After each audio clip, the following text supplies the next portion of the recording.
मध्य प्रदेश के साबिक वजीर आला कमलनाथ ने कोरोना का टीका लगवाया है। भोपाल हमीद अस्पताल में कमलनाथ ने कोरोना वैक्सीन लगवाई है। वैक्सीन लेने के बाद कमलनाथ ने लोगों से वैक्सीन लेने की अपील की और कहा कि मास्क का इस्तेमाल न भूलें।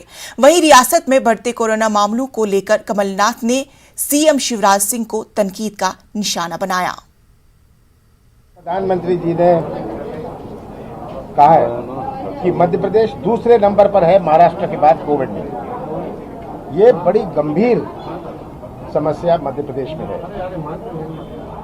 मेले चल रहे हैं, मुख्यमंत्री खुद 11 बजे तक प्रोग्राम कर रहे हैं, बाकी के लिए कर्फ्यू, खुद के लिए शराब की दुकान खुली है।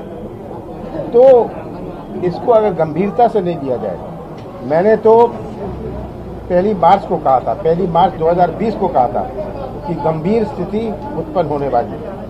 उस वक्त कोरोना डरोना के नाम पर इसे मजाक में टाल दिया था।